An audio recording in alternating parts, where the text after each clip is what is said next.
안녕하세요. 제도권 주식 분석입니다. 자, 간간히 제가 글로는 인사를 드렸지만, 제가 어저께도 회식이었고, 오늘도 또 갑자기 이제, 어, 미등기 임원께서 집에 가는 길에 한잔 하자 하셔가지고 또 가볍게 한잔하고, 방송을 부랴부랴 준비하고, 혹시나 싶어서, 근데 제가 생방송을 준비를 했었거든요. 그래서 이제 공지글도 띄웠다가 혹시 몰라서 다시 마이크를 테스트를 해봤는데, 또 잡음이 있는 거예요. 그래서 지금 부랴부랴 다시 공지를 내리고 거의 2시간 동안 컴퓨터 앞에서 씨름하다가 방송 준비한 시간은 10시 49분입니다. 너무 아쉽고 개인적으로도 그리고 여러 가지 드리고 싶은 말씀이 있었는데 많이 까먹었어요. 진짜 마이크 정말 고생하면서 지금도 걱정이긴 한데 일단 급한 대로 혹시 불편하시더라도 좀 잘 들어주셨으면 좋겠습니다. 어쨌든 여러모로 오늘도 시장이 이제 생각대로 움직여주지 않은 모습이었고 그저께죠. 이제 그저께는 미국 증시가 4% 넘게 빠지면서 사상 최대치로 폭락을 했다가 이제 오늘 아침에 제가 글 올려드렸던 거 보셨다시피 이제 사상 최고치로 역대급 높은 상승률을 기록하면서 사실 우리나라 시장에도 좀 어느 정도 기대를 했던 부분이 있었는데 정말 주식 어렵다라는 생각 많이 하셨을 것 같습니다. 뭐 수급이나 업종 그리고 분명히 업종이 좋은 건 알겠고 종목까지 잘 골라놨는데 이제 그 와중에 장 시작하고 좀 상승할 줄 알았더니 그게 고점이었고 그렇게 장 끝나다 보니까 이게 내일은 또 과연 오를 수 있을까? 혹은 모레는 이제 아무래도 쉽지 않겠죠. 지금으로서는 그래서 내일 생각대로 올라주지 않는다면 한국 시장을 또 욕하시면서 또 마음대로 움직이지 않는 시장에 많이 실망하실 테고 그런 실망 매물이 하루 정도, 이틀 정도 쌓이게 되면 이제 어, 이 빠지는 시장에 또 못 이기시는 분들이 다시 한번 투매가 나오게 될 거고 이제 그 물량을 받아서 개인 이외에 이제 외국인과 기관이 이 물량을 받아서 이제 시장을 올려주면 이제 개인이 따라서 올라가겠죠. 조금 더 올라가겠지만 결과적으로는 이게 고점이 되는 거고 그래서 이 고점에 다시 실망하면 이 물량을 내뱉고 다시 그 물량을 받고 이 사이클을 지금 10년째 반복하고 있어요. 결과적으로 주식시장이 이런 거고 그래서 공포에 늘 사라는 거 그리고 남들이 다 시장을 좋게 볼 때는 팔아야 된다는 거. 이 부분이 사실 정말 말은 쉽지만 힘든 부분이기도 합니다. 이거를 잘 하느냐 못 하느냐가 성과로서 나타날 테고 이게 바로 사이클이다라는 부분을 먼저 좀 말씀을 드리고 싶었어요. 조금 더 정리해서 잘 머릿속에 있었는데 이해되셨을 거라 생각합니다. 저도 지금 땀이 범벅이 돼가지고 정신이 하나도 없는 상태거든요. 아무튼 이 사이클을 염두에 두시고 오늘 시장 물론 실망스러운 모습을 보였지만 하루 이틀 혹은 뭐 지금 사실 놓고 보면 이 2050이라는 하단이 2050이라는 하단이 결국엔 저항이 돼버렸어요. 그래서 이 저항을 뚫고 올라갈 때까지는 지금으로서는 기다리는 수밖에 없습니다. 이게 무책임한 말로 들리겠지만 앞선 이 사이클에 보시면 지금 조금 더 시간이 필요한 거고 이걸 미국 증시로 한번 이제 좀 보여드리면 무섭게 폭락을 했죠. 근데 무섭게 폭락을 하고 뭐 이거를 버티라는 얘기가 아니라 이게 반등을 했지만 결과적으로 이틀 연속, 3일 연속 반등 지금 현재로서는 아까 이게 몇 시였나요? 몇 시인지는 안 나오네요. 일봉이라서. 제가 이게 해외 선물 차트로 오늘 드디어 계좌 개설을 했어요. 그래서 실시간으로 이제 보여드릴 수 있고 조금 더 퀄리티 있는 방송 보여드릴 수 있습니다. 아무튼 이건 실시간으로 이제 움직일 텐데 드리고 싶은 말씀은 이렇게 상승을 하더라도 계속 이렇게 올라갈 수 있을까요? 계속 이렇게. 결과적으로 그건 아니다라는 부분. 어, 조금 더 길게 보면 여기 보세요. 이때 18년 말 한창 이제 제가 방송 처음 시작할 때였거든요. 이제 11월 제가 22일 날 시작했고 정말 운 나쁘게 이제 시작하자마자부터 빠지기 시작해서 정말 종목을 많이 들였었어요. 그래서 이때 반등을 논했었고 뭐 괜찮다라는 부분 많이 말씀드렸지만 시장이 이제 바닥을 찍고 올라갈 때 하루 이틀 만에 다 만회하는 게 아닙니다. 이 올라가는 이 흐름 보세요. 빠졌다가 올라갔다가 빠졌다가 올라갔다가 또 빠지고 올라가고 계속 이런 패턴을 반복하는 거거든요. 그래서 지금 미국 증시는 조금 빠른 타이밍에 5%가 오늘 4% 올랐나요? 5% 올랐지만 우리나라 증시로는 일단 이 긴 사이클에서 하락일 수도 있고 조금 뭐 보합일 수도 있고 이런 중간 단계에 와 있는 거죠. 그래서 너무 조급하게 생각하시지 말라라는 말씀이고, 그리고 개인들의 투매는 이제 크게 신경 쓰지 말고 개인 외에 외국인과 기관이 들어올 때까지 조금 더 시간을 갖고 버텨주시는 게 좀 도움이 될 것 같다라는 그런 말씀을 드리고 싶었습니다. 좀 횡설수설하게 되네요. 아무튼 큰 틀은 이해하셨을 거라고 믿고 오늘은 종목보다도 좀 마인드를 좀 말씀드리고 싶어요. 자, 어쨌든 바닥에서 이 반등 타이밍은 어쨌든 뭐 잘 잡은 것 같습니다. 종목이 좀 차별화되는 움직임은 있지만 공포심리 초기에 극대화되는 부분이 있었고 지금 어느 정도 약간은 이제 좀 소강 상태에 있지 않나 심리적으로 적어도 지금 뭐 확진자 수 늘고 이런 부분 이외에 좀 주식시장의 심리는 조금 안정되고 있지 않나 생각이 됩니다.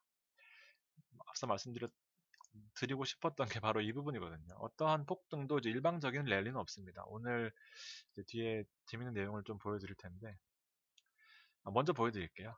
이제 제가 이거는 폭등하기 전날입니다. 폭등하기 전날에 이제 한국 증시가 바닥에서 조금 반등했을 때죠. 의미가 있는 반등이다. 이제 이 이후에 다음 날에 5%, 이제 미국 증시가 이날 밤에 5% 올랐었던 거고, 네, 금요일 날 종가로 매수를 말씀드렸던 하이닉스, 삼성전기, SDI, 에코프로비엠 이 네 종목은 일단 엄청난 폭등을 했어요. 이제 기존 테마에 붙어 있는 뭐 이런 거 흔들리지 말고 보유 제한 드린다. 이제 그때 말씀드렸던 근거가 이제 중국이 경기 부양책 언급을 했고, 그 규모는 경기 회복 국면까지 중국이 최대한 힘을 써보겠다라는 부분이고, 이제 예측했던 부분은 오늘 반등으로 안도한 개인들이 이제 소형주나 테마주로 넘어가야 되는데, 넘어가진 않았어요. 오늘 뒤에 보여드릴게요. 그래서 그동안 좀 부진했던 전기전자 위주로 외국인과 기관을 수급을 불러올 것 같다. 일본도 경기 부양책을 발표했다. 그리고 단기간 수급이 급격하게 변동이 되죠. 지금도 오늘만 해도 하루 종일 뺐잖아요. 장 시작이 고점이었습니다. 아까 차트 보셨죠? 긴 음봉 나온 거. 양봉이 물론 플러스로 끝나긴 했지만 단기간에 수급이 급격하게 변동되고 있고 가지고 계신 종목들이 좀 무서울 수 있다. 그래서 마스미디어, 첨보, 스튜디오 드래곤 인시스, GK 오늘 인시스 오늘 차익 실현 물량 많이 나왔어요. GKL도 마찬가지고. 5%에서 빠진 거는 일단 차익 실현 물량이 많이 나왔다라는 그런 의미인 것 같습니다. 자, 이렇게 됐고 지금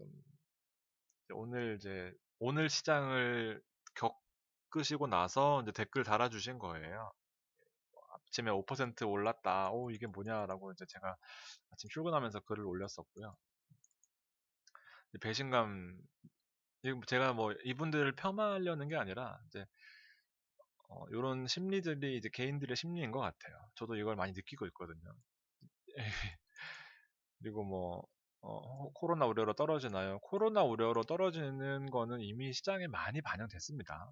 그래서 본전만 해도 다행인 상황, 뭐 트럼프 혼자 돈 벌고 뭐 이런 반등에 팔아야 되나 들고 있어야 되나 고민이네요. 그래서 제가 이거를 어저께 잡아드렸음에도 불구하고 제대로 안 보신 것 같아요. 일단 저를 믿어주시는 분들인 것 같은데 기본적으로 어, 이제 저도 100% 뭐다 맞지는 않지만 일단 기본적으로 기다려야 될 때는 확실한 것 같습니다. 저도 이제 우리 유튜브 구독자분들뿐만 아니라 이제 수억, 수십억, 많게는 수백억 저보다 직업적으로 혹은 뭐 여러 가지 성공하신 분들을 이제 케어하는 입장이잖아요. 케어하는 입장에서 많이 공부하고 어떤 그 논리를 만들어 가야 되는데 이렇게 일일비 하시면 이제 주식이 점점 어려워지는 것 같습니다. 급하고 조급하면 진다. 이건 100%입니다. 내 종목이 안 오더라도 그러면 조금 더 지켜보시는 거고 어느 종목도 일방적인 상승은 없으니까 S&P가 아까 오를 때 보세요. S&P 이렇게 오를 때 이거 하루아침에 오른 거 아니거든요. 이거 6개월 동안 오른 거잖아요. 결과적으로 보면 빠질 때 이전까지 보면 그래서 조금 시장을 이제 길게 보실 필요성이 있다라는 말씀을 좀 드리고 싶었습니다. 그래서 오늘 수급을 보면서 일단 테마가 좀 개편이 된 것 같아요. 테마주 말고 테마 업종. 기본적으로 전기차는 계속해서 2020년대 상반기에 최대 하두입니다. 기본적으로 우리 가지고 있는 종목들 아마 좋은 흐름 보이고 있을 것 같고요. 그리고 신규 편입하고 있는 이제 오랜만에 다시 말씀드리고 있는 서진 시스템이랑 KMW 디스플레이 테마는 제가 계속해서 언급은 드리고 있는데 저는 개인적으로 들고 있지는 않기 때문에 일단 좀 관심도가 떨어지지만 가지고 계신 분들은 일단 계속해서 보유 의견을 좀 드리고 싶고요. 오늘 수급 보시면 오늘은 개인만 들어왔어요. 결과적으로 말씀드리면 앞서 말씀드렸던 이제 개인들이 테마주나 그 소형주, 잡주로 빠지는 시기에 이제 대형주를 팔고 나와야 되는데 아직까지는 개인만 시장을 받치는 모습이었고 그래서 이 개인과 외국인들의 그 수급 교차가 일어날 때는 제가 그동안 말씀드렸던 나스미디어나 뭐 이제 카카오나 네이버, KG제니시스 이제 제가 보기 익절할 때가 된 것 같아요. 익절. 그래서 이 부분들을 일단 기본적으로 익절 혹은 늦게 들어가신 분은 뭐 이게 안 나셨을 수도 있겠죠. 안 나셨을 수도 있을 것 같습니다. 제가 좀 마음이 급해서 죄송합니다. 씻지도 못했는데. 아무튼 기본적으로 요 테마 크게 가져가고 그리고 하이닉스를 제가 찝어드렸습니다. 삼성전자는 개인들이 지금 관심이 너무 많아요. 삼성전자 사겠다고 주식 계좌 개설하시고 주식 안 하시던 분들도 삼성전자 사겠다고 지금 저한테 연락 옵니다. 그래서 일단 조금 더 시간이 필요할 것 같지만 저는 하이닉스를 받고 하이닉스가 좀 더 움직임이 센 것 같아요. 결론은 다시 대형주가 이끌어갈 사이클이라는 겁니다. 우리 제가 앞서 글 보여드렸다시피 전기나 SDI, 물산, 우리가 많이 아는 대형주들 있죠. 셀트리온도 마찬가지입니다. 다시 대형주가 외국인들이 이끌어갈 사이클이 올 테니까 지금 소소한 거에 흔들리지 마시고 지금 내가 가진 종목이 누구나 알 수 있는 대형주다 하시면은 일단 기본적으로 보유하시면 될 것 같습니다. 그리고 GKL은 오늘 사실 전고점이 아니라 17,000 혹은 18,000원을 좀 더 뚫어주면서 올라갔었어야 되는데 실적이 잘 나왔음에도 불구하고 일단 차익 실현 물량이 더 커지면서 이 수급에 조금 문제가 생길 수도 있을 것 같습니다. 그렇지만 이제 코로나 이후에까지 한번 지켜보시고 5G는 괜찮다. 이런 말씀을 좀 드리고 싶습니다. 초대형주 선별은 삼성전자는 조금 사시고 싶더라도 저는 하이닉스 쪽으로 좀 더 무게가 실리는 모습이고 손님들은 94,000원 후반에 다 팔았어요. 저는 못 팔았습니다. 이것저것 하다 보니까 92,000원 됐더라고요. 아무튼 이제 기본적으로는 싸게 잘 사신 분은 94,000원이 딱 7%예요. 제가 오늘 많이 팔았기 때문에 알고 있습니다. 이제 금요일 이후로 사셨다면 금요일 종가로 제가 말씀드렸잖아요. 그때 사셨으면 한 7% 정도 수익이 났을 겁니다. 아무튼 그 정도의 수익권이면 청산을 하시고 아니시면 그냥 들고 가시는 거 이렇게 계획을 잘 세우시고 아무튼 이 밑에는 다른 내용은 따로 없습니다.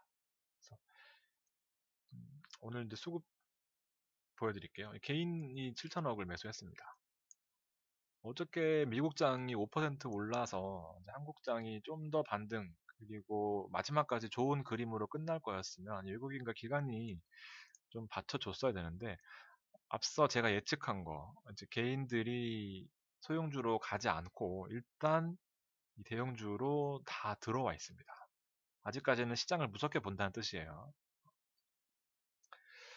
그래서 오늘은 단 한순간도 외국인과 기관이 산 적이 없었습니다. 이건 오늘 분봉이거든요. 이제 수급을 분으로 나타낸 차트예요. 개인만 시장을 아주 좋게 보고 있는 거죠. 그래서 아직까지 시작도 안 한 외국인과 기관이니까 지금 너무 일희일비하지 말라는 그 말씀을 좀 드리고 싶고 선물 쪽에도 매수가 많이 들어오고 있죠. 주식 선물도 마찬가지고. 개인들은 오늘 삼성전자를 몰빵을 했습니다. 제가 이걸 현장에서 느꼈어요. 주식 안 하시는 분들도 삼성전자 사겠다고 이렇게 오셨습니다. 그래서 이 수급이 이제 뭐 언제 며칠 혹은 메시 뭐 정확히 맞출 수는 없겠지만 이게 눈에 띄거든요. 제일 먼저 눈에 띄는 거고 우리 환율로서 제가 시장 많이 보여드리잖아요. 1200원 깨지자마자 다시 이제 반등하는 거 보세요. 기본적으로 환율을 잘 보시고 시장이 오를 건지 빠질 건지는 옆에 조그맣게 차트 띄워놓고 환율도 하나 해놓으시면은 어, 여러 이제 전문가 방송 뭐 이런 거 안 보셔도 시장의 예측이 충분히 가능한 부분이 있습니다. 그래서 아직까지는 이제 개인들이 삼성전자에 관심을 가지고 있고, 이게 꺾이는 시점이 이제 개인들이 잡주로 넘어가는 시점이 반등의 타이밍이다. 제대로 된. 외국인은 오늘 보시면은 한진카를 사고, NC소프트 사고, 뭐 근데 물량이 그 금액이 작죠. 비중이 300억 정도밖에 안 되고요. 100억입니다. 그래서 이 부분들을 좀 염두에 두시고 아직 시작도 안 했으니까 너무 겁먹지 마시고 하루 하루 이렇게 막 일희비하실 필요 없을 것 같습니다. 자, 각국의 코로나 대응 방안 좀 말씀드리겠습니다. 앞서 제가 이제 글로 남겨드렸었는데 그 내용을 좀 더 정리해보면 미국은 FOMC가 3월 17일, 18일 예정되어 있습니다. 어저께 파월 의장이 중앙은행이 적극적인 경기 부양책을 펼치겠다. 그리고 시장에서 컨센서스는 이제 금리 인하 가능성. 어쨌든 코로나 때문에 미국도 타격을 받은 건 사실이거든요. 미국이 직접적인 타격이 아니더라도 뭐 당장 뭐 글로벌 경기 위축 얘기는 분명히 다 알고 있는 사실이기 때문에 시장의 컨센서스가 이제 금리 인하 가능성을 또 50% 이상으로 보고 있습니다. 조금 더 코로나 사태가 길어진다면 더 커질 수가 있겠죠. 그래서 어째나 저째나 미국은 안 빠집니다. 미국은 이 강력한 금리 인하 정책이 있기 때문에 경기가 안 좋은 상태도 아니고 일단 선제적으로 어떤 지표들이 나오기 전에 이 금리 인하 카드를 가지고 계속해서 시장을 받칠 거고요. 유럽도 마찬가지입니다. 어저께 경기 부양책을 얘기했고 재정 완화하겠다라는 부분을 공식적으로 어필했습니다. 이거는 유럽 경기 부양, 뭐 미국 경기 부양, 일본 경기 부양, 중국 경기 부양 치시면 다 나와요. 제가 뭐 없는 말 하는 거 아닙니다. 일본도 이제 그저께 금융정책 고려 없이는 안 된다. 지금도 일본도 심각한 상황이죠. 그래서 추가적인 양적 완화를 할 수 있다라는 부분을 공식적으로 발표를 했고요. 중국은 시장 안 빠지는 거 봐도 아시겠지만 대규모 유동성 역RP 금리 인하를 얘기를 했고 경제 지표가 역사상 최저치로 나왔어요. 근데 이 부분이 오히려 좀 더 강력한 경기 부양책을 이끌어낼 것이라는 기대감 때문에 전화위복하는 상황입니다. 상대적으로 한국이 못 오른 데는 이런 정책적인 강력한 의지가 좀 부족하지 않았나. 한국은 소상공인 경기 부양을 얘기하고 있습니다. 아직도요. 그리고 마스크 공급만 지금 관련된 내용이 마땅히 없어요. 그래서 시장을 보면 이제 제가 해외 선물 전문 분야라고 말씀드렸죠. 이제 메이저입니다. 매트릭스를 이렇게 한눈에 보시면 미국 빠졌다가 경기 부양책 나오면서 반등하는 모습. 그다음에 니케이 일본도 마찬가지로 빠졌다가 반등. 큰 양봉 나오면서 이게 사실 반등이거든요. 하루 이틀 빠져도 이거는 이렇게 갈 수 있다는 이제 그런 기대감이 있는 거고요. DJ 유로스탁스는 이제 유럽 지수, 범유럽 지수죠. 바로 반등하는 모습. 경기 부양책이 나오고 나서 반등하는 그림들입니다. 푸트 차이나 AOC 같은 경우에는 중국의 우량주 50개를 금융주 위주긴 하지만 어쨌든 뭐 해외 선물에서 중국을 대표하는 몇 안 되는 지수 중에 하나입니다. 그래서 뭐 별로 빠지지도 않았고 그 중에 또 반등하는 모습이었고요. 그래서 이런 각국의 경제 부양 정책이 경기 부양 정책이 시장에 미치는 영향들이 이렇게 바로 나타나는 그런 모습이고 한국은 오히려 이제 2050이 저항이 되면서 양봉이 뭐 반등은 반등인데 좀 찝찝한 반등인 거죠. 그래서 지금 수급이나 이런 뭐 한국만 놓고 보면은 좀 불안할 수 있겠지만 이제 외국 글로벌 증시나 한국의 수급 주체 어느 주체가 시장을 올렸냐 뭐 앞으로 어떻게 될 것이냐 사이클상 저점에서 사는 거는 이거는 기본입니다. 기본. 이렇게 올라갈 때 사고 싶죠. 근데 고점이었고요. 반등하고 정말 무섭네 할 때 200에선 지지받고 올라가는 게 주식이고요. 다시 반등해서 올라갈 것 같이 하면서 이렇게 빼는 게 주식이에요. 다음 찬스는 이제 말씀 안 드려도 잘 아실 거라 생각되고요. 제가 시장을 좋게 보는 사람은 결코 아닙니다. 정말 저도 큰 금액을 만지다 보니까 많이 조심스러운데 언젠가는 코로나는 사라진다라는 좀 더 말씀을 드리고 싶습니다. 계속해서 가겠습니까? 그럼 주식 그냥 뭐 가지고 있으면 되죠. 종이 조각 되는 것도 아닌데요. 대형주를 가지고 계신다는 전제 하에서. 좀 제가 그동안 오늘 하루 종일 이제 여러분들께 말씀드려야 되겠다라는 내용들을 많이 잊어버렸어요. 마음도 급하고 지금 술도 취해 있고. 하여튼 잘 정리가 되셨으면 좋겠고요. 이제 결론은 너무 이제 무서워하지 마시고 늘 보면 이럴 때 기회가 있었다라는 부분을 와닿지 않으시겠지만 일부러라도 그렇게 한번 해보십시오. 대형주 위주로 사면서 혹시 잡주들 마이너스 많이 나 있는 거는 하루라도 빨리 터시는 게 좀 더 이익이신 것 같고 물론 뭐 너가 말한 것 많이 빠졌잖아. 저도 많이 빠진 종목들 많아요. 정말 민망할 정도로 많이 빠진 것들도 있지만 그래가지고도 길게 놓고 보면 뭐 그런 종목들도 망하는 게 아니라서 수습이 안 되네요. 죄송합니다. 아무튼 여기까지 하고 제가 내일은 또 안 될 것 같고 아무튼 최대한 시간 나는 대로 제가 코멘트나 이제 방송으로 찾아오도록 하겠습니다. 음질이 좋았으면 좋겠습니다. 오늘 방송 여기까지고요. 다음 시간에 또 찾아뵙도록 하겠습니다. 감사합니다.